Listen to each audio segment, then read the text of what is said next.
Here are two quick ways to get variables and secrets into your Terraform projects using CloudTruth.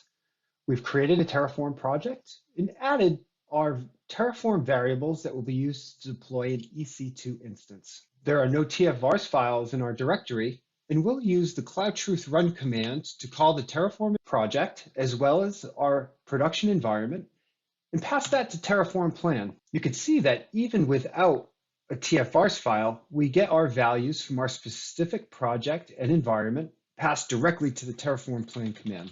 The second way is using a CloudTruth template.